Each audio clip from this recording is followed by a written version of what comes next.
It was a rainy afternoon, and Alina, dressed in a sleek white dress and high heels, stood beside her luxury car parked awkwardly on the roadside. The tire had burst unexpectedly, and her phone had just died.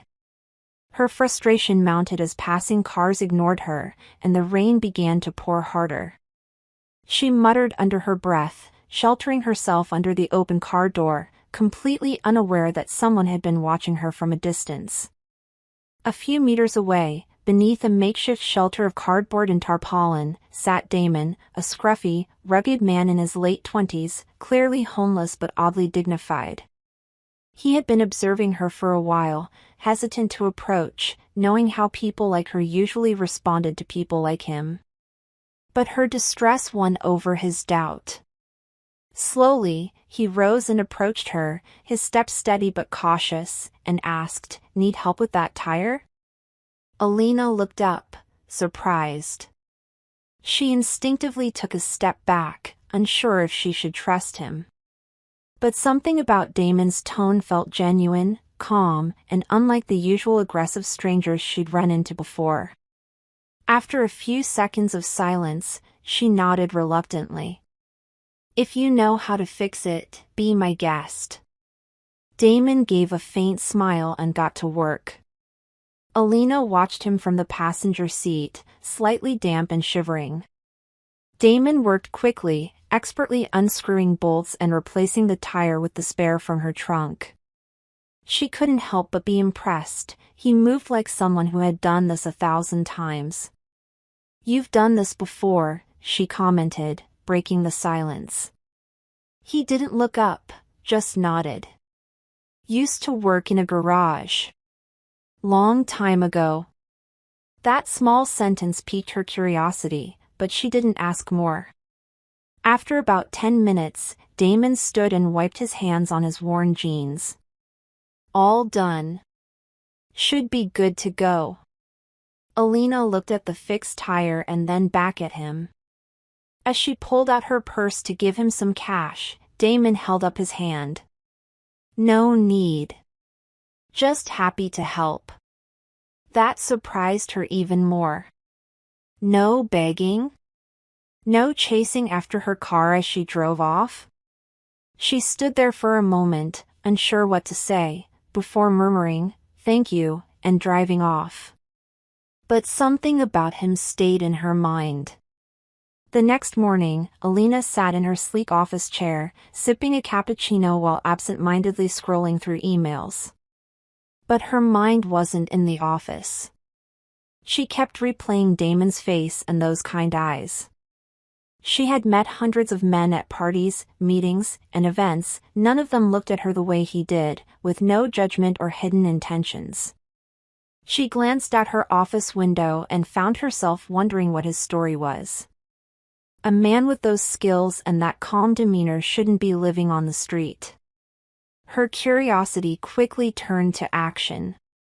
By the time lunch arrived, she grabbed her coat and headed back toward that area. Back at the spot where they met, Damon was nowhere to be found. Alina waited in her car for nearly 30 minutes, hoping he'd appear. Disappointed, she finally drove off, not knowing that Damon had seen her from behind an alley and was watching her drive away with confusion and curiosity of his own. A few days passed. Alina didn't stop thinking about Damon. That weekend, she returned to the same neighborhood, this time with a bag of food and a power bank in her purse. She parked and walked around, scanning for any familiar faces. Eventually, she spotted him, sitting on a wooden crate behind an old diner, sketching something on a piece of scrap cardboard. She approached quietly. "Didn't expect to see you again," Damon said without looking up. Alina chuckled. "I wasn't sure I'd find you." She handed him the bag of food. Damon hesitated but took it. "Thanks," he said, opening it and seeing her favorite meal from a popular restaurant. "You didn't have to." They sat on the curb eating silently for a while. Then Alina asked, "What happened to you?" Damon looked at her for a long moment before answering. Life. One wrong decision after another. Then the world forgets you. His voice wasn't bitter, it was just tired. And for the first time in a long while, Alina wanted to remember someone the world had forgotten. Alina offered him a ride. Damon refused at first, but she insisted. They drove through the city at night, windows down, the wind tangling her hair and his beard. They didn't talk much, but the silence was comfortable. Damon directed her to a quiet hill overlooking the city lights. I come here sometimes, he said. Makes me feel less invisible. She looked at him, really looked. The beard, the torn clothes, the dirt, none of it could hide the handsome man beneath. You shouldn't be living like this, she whispered. Damon didn't reply. He just stared at the lights below. Alina reached into her purse and handed him the power bank. So your phone never dies, she smiled. Damon took it slowly, a little stunned. You're different, he said. Most rich people pretend we don't exist. Alina leaned back in her seat, staring at the stars. Maybe I'm tired of pretending too. A week later, Damon walked into a small cafe, cleaned up a bit, wearing a simple shirt and jeans Alina had brought him. She sat by the window, waving him over. You look better, she said. He shrugged, sitting down. Still smell like the streets, though. She laughed. They talked for hours, about her love for vintage cars, his past working in garages, her distant family, his broken one. For the first time in years, Alina let someone in. Damon wasn't polished, but he listened like no one else did. When he spoke, he didn't try to impress her, he was just real. As they finished their drinks, Alina asked something bold, why don't you come work with me? Damon blinked.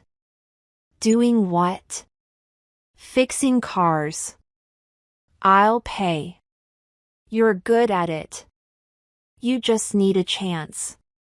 He stared at her, unsure whether to believe she meant it. But something in her eyes told him it wasn't pity. It was trust. Alina had a side garage she barely used, tucked behind her estate. Within a week, Damon was living in the small guest house and transforming the dusty garage into something new. He cleaned, sorted tools, repaired the workbench. The place came alive in his hands. Word spread quickly in the neighborhood. People brought in old vehicles, hoping for cheap repairs. Damon surprised everyone, his work was fast, clean, and honest. He didn't overcharge, didn't talk down to clients. He just did his job. And he loved it. Alina often watched from the window, sipping lemonade and smiling. Something was blooming, not just in her garage, but in her heart. Damon, with all his scars and silence, was slowly becoming the best part of her day. Not everyone was happy. Alina's friend Vanessa noticed the growing bond between her and Damon. One afternoon at brunch, she leaned in and whispered, "You're getting too close to that mechanic. People are talking." Alina rolled her eyes. Let them talk. But it got worse. Her ex-boyfriend, Victor, showed up at her office unannounced. "You're dating a homeless man now?" he scoffed. "Are you trying to ruin your reputation?" Alina stood, calm but firm. "I'd rather be with someone real than a shallow man with a bank account." Victor left, fuming. Alina didn't care. For the first time in years, she was choosing happiness over appearances. And Damon, quiet and observant, noticed the storm swirling around her, but she never told him. Damon worked late into the night, shirt off, sweat glistening on his skin as he leaned over a classic convertible. Alina came to the garage with lemonade, but paused when she saw him. She turned to leave, but he spotted her. "Hey, come in." She sat on a stool, watching him. "You ever thought of opening your own place?" she asked. Damon sighed. "Dreamed of it once. But dreams cost money." Alina bit her lip. "What if I helped?" He looked at her, something flickering in his eyes. "I don't want your money, Alina." She nodded. "I know. I believe in you." There was a long silence, heavy with unsaid things. Then Damon whispered, "You shouldn't." But neither of them looked away. The garage was quiet except for the ticking of cooling metal. Damon sat on the floor, back against the wall, and Alina joined him. Their shoulders touched, and it sent a strange jolt through both of them. She glanced at him, heart racing, unsure if it was the night air or something else that made her feel this way. "I never expected this," she said softly. "Meeting you. Feeling safe with you." Damon looked at her, surprised. "Safe? Around me?" She nodded. "More than I ever did with people who wore suits and smiled through lies." He chuckled. "That's a first." They leaned in, the space between them disappearing. Damon hesitated, his breath catching. Alina's lips were inches away. But just as their lips almost touched, her phone buzzed violently.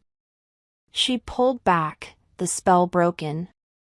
I have to take this." Damon nodded, watching her walk away, his heart sinking. Alina couldn't sleep that night. She kept thinking about what almost happened. Was she falling for him? She barely knew him, but it didn't feel that way. Everything about him felt familiar, like something she had been waiting for without realizing it. Meanwhile, Damon paced outside the guest house. He hated the feeling in his chest. He had nothing to offer her, no future, no family, no fortune. Just his hands, his skills, and a heart already starting to betray him. He knew if he fell, he'd fall hard. And she didn't belong in his world. The next morning, he was colder. More distant. "I have a lot of work today," he said quickly when Alina stopped by the garage. She noticed it instantly but didn't push. Still, something about the way he avoided her eyes stung more than she expected. Alina's birthday was coming up, and her friends expected the usual fancy dinner. But she shocked them by saying, "Just a small party at home this time." Vanessa raised an eyebrow. "Don't tell me it's because of your mechanic friend?" Alina said nothing, which said everything. She hesitated for days before slipping an invitation under Damon's door. "You don't have to come. Just, if you want." Damon stared at the invite, unsure what to do. He hadn't been to a real party in years, let alone one hosted by someone like her. The night arrived. Alina looked stunning in a soft silk gown, but her eyes kept drifting to the door. Just when she began to lose hope, it opened, and Damon walked in. Clean-shaven, wearing a borrowed blazer, and looking completely out of place. Yet all she could do was smile. The guests buzzed with curiosity. "Who's he? Is he the new chef? He came with who?" Alina didn't care. Her eyes locked with Damon's across the room, and suddenly the noise faded. He gave a small, unsure wave. She walked over, heart pounding. You clean up nice, she teased. You look, Damon struggled for words. Like a dream. They laughed, awkward but genuine. She offered him a drink, and they moved to a quieter corner, away from judgmental eyes. But Vanessa wasn't done. She approached with a smile too sweet to be sincere. So, Damon, what do you do when you're not fixing cars? He smiled calmly. I read. Think. Try not to starve. Vanessa laughed awkwardly, but Alina's glare made her back off. Damon had held his ground, and Alina liked him even more for it. As the party wound down, soft music played in the garden outside. Fairy lights lit up the hedges, and a gentle breeze rustled the trees. Damon stood alone, watching the stars. Alina walked out, heels in hand. Thought I'd find you here. He looked at her and smiled. Too much glitter in there. She laughed. Same. A slow song began to play. She held out her hand. Dance with me? Damon hesitated, then nodded, taking her hand gently. They danced in silence, bodies close, hearts loud. No words were needed. For a moment, it was just them under the stars, no titles, no history, no street or estate. Just two souls who found something unexpected. As the song ended, Alina rested her head on his chest. Damon closed his eyes. He was in trouble, and he knew it. The next morning, Damon packed his things. He left a note on the garage table. Thank you for everything. I can't stay. You deserve more. Then he disappeared. When Alina saw it, her hands shook. No, she whispered. Not like this. She searched the streets, asked around, nothing. Days passed. Her calls went unanswered. She checked the hill, the diner, even the alley where they first met. Damon was gone. She returned to her mansion, heartbroken and confused. Why had he left? Was it her? Was it fear? She buried herself in work, pretending not to care. But her eyes betrayed her every time she looked at the now silent garage. 2 weeks later, he came back. He walked into the garage as if nothing happened. Alina was inside, staring at the empty workbench. She turned, shocked. Where have you been? Damon looked tired, eyes sunken. I needed to think. Her voice cracked. You left without saying goodbye. He stepped closer. Because I was falling for you. And I knew if I stayed, I'd ruin it. Tears welled in her eyes. You already have. And now you're here, why? He reached out, gently taking her hand. Because no matter how far I ran, my heart kept leading me back to you.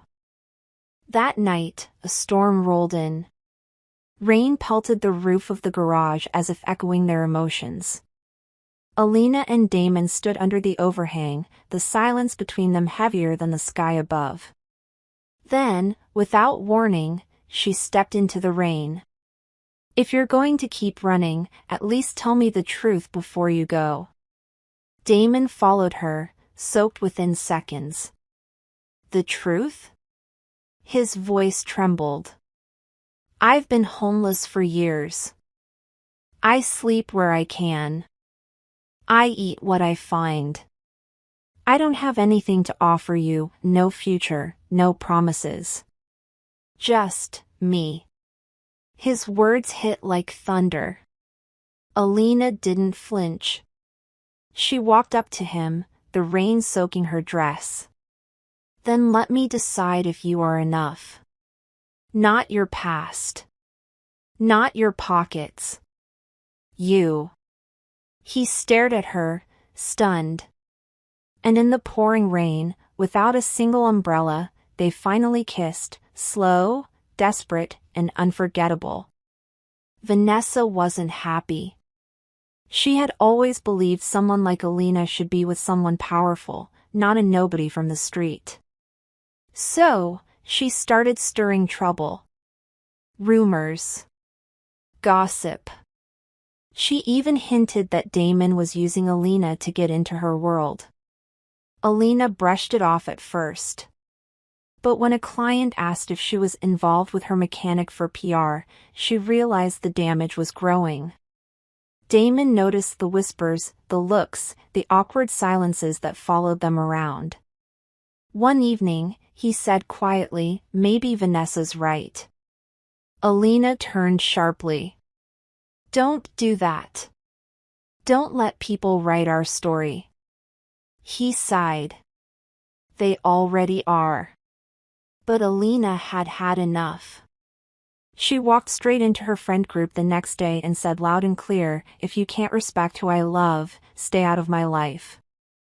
And just like that, the game changed. Damon began working full-time at the garage. He fixed engines by day and built furniture in the evenings, saving every cent. Alina didn't ask for anything, she just sat near him sometimes, reading, offering snacks, or stealing kisses between tasks. One night, he showed her a wooden sculpture he had carved. It was of a woman standing strong, her arms open, hair blowing behind her. "She reminds me of you," he said. Alina stared at it, tears in her eyes. "It's beautiful." Damon looked away. "I made it with pieces I found in the dumpster." She smiled and held it close. "That makes it priceless." Damon realized then that she wasn't just rich, she was rare. And somehow, she saw value in him when the world never did. Damon had been hiding it. The coughs. The weight loss. The dizziness. He didn't want to worry Alina. But one morning, he collapsed in the garage. She found him barely breathing, oil-stained hands shaking. Panic flooded her. She called for help, stayed by his side through every test, every scan. When the doctor told her it was a chest infection worsened by years of exposure and cold nights, her heart broke. "Why didn't you tell me?" she whispered. Damon looked at her from the hospital bed. "I didn't want you to see me weak." She leaned in, pressing her forehead against his. "Loving you doesn't depend on your strength. It depends on your truth." During his recovery, Alina brought the garage to him. She set up a small workbench beside his bed, complete with miniature car models and toolkits. "You're not allowed to be bored," she teased. Damon smiled weakly. "I don't deserve you." "Yes, you do," she said firmly. "You deserve everything you were denied." Day by day, his strength returned. With her by his side, even the medicine tasted less bitter. They shared late-night laughs, silly games, and deep talks about life, talks he never thought he'd have. And as he slowly got back on his feet, he started to believe something he never had before: he was worthy of being loved.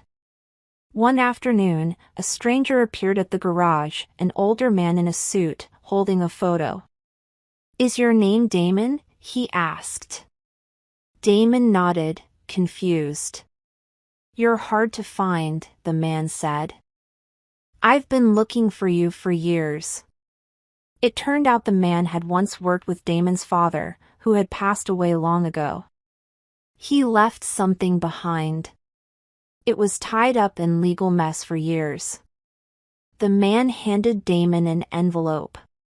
Inside, a deed to a small property and a letter written years ago. Damon sat in silence. He never thought his father cared. Alina read the letter beside him, and for the first time in forever, he cried, not from pain, but from healing. The property wasn't much, a tiny plot with a rundown shed. But Damon saw more. What if we turned this into something, he asked Alina.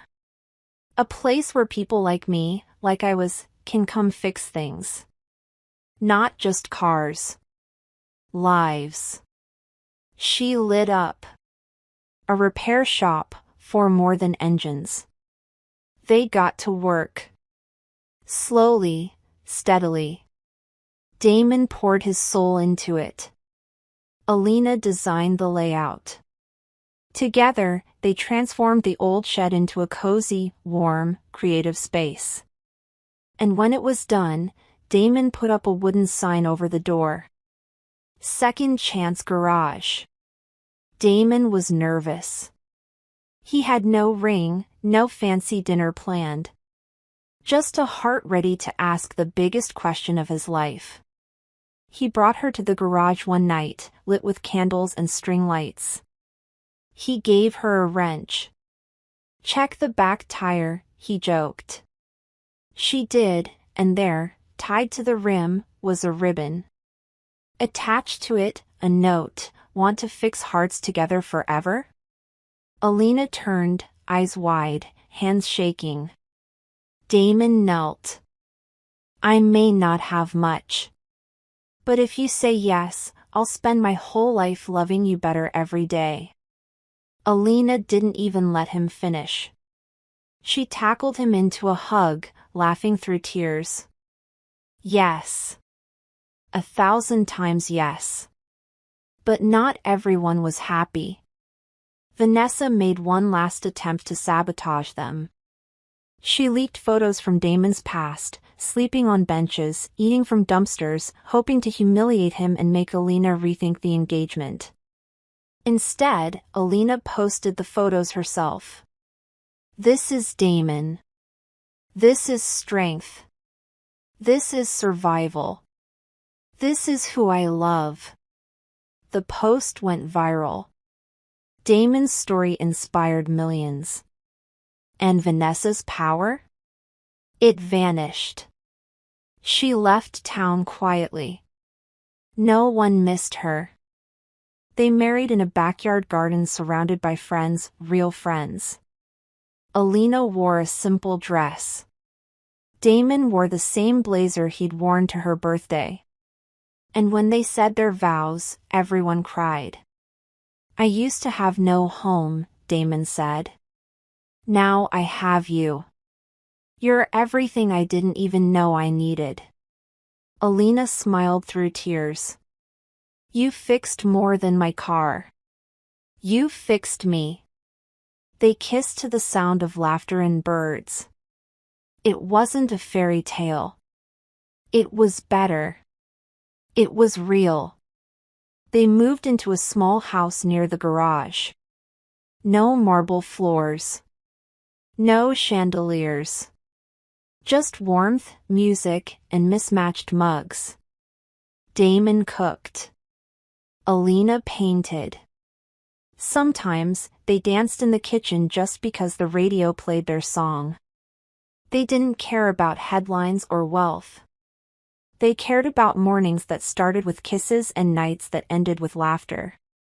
Their love grew in ordinary moments, grocery runs, flat tires, burnt toast. And in those moments, they found something rare, peace. One day, Alina handed Damon a box. It's not your birthday, he said. Just open it, she grinned. Inside was a framed picture, the bench where he used to sleep, only now, it had a plaque.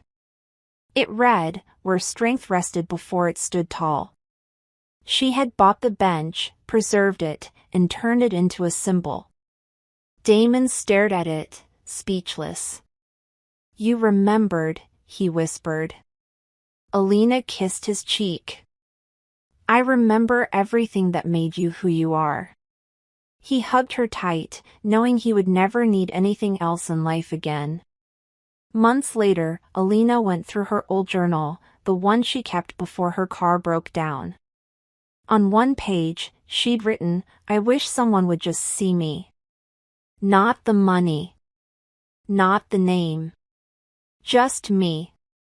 She smiled, flipping forward. On the last page, she had scribbled after their first kiss, "I found him. And he sees me." She closed the journal and looked at Damon across the room, tinkering with a small engine. He looked up and winked. And just like that, her heart skipped again. One evening, a young woman knocked on the garage door. Her car had broken down just outside. Damon walked out, wiping his hands. "Need a hand?" She nodded, embarrassed. "I don't know what happened." Alina stepped beside him. "Don't worry, you're in good hands." As Damon opened the hood, the girl asked, "This place, it feels different. Like more than a garage." Alina smiled. "That's because it is." And as they helped the stranger, Damon looked at the exact spot where he once stood, hungry and cold, asking for a chance. Only now, he was the one giving them. Because sometimes, when you help fix someone else's journey, you end up finding your own. And that's exactly what happened.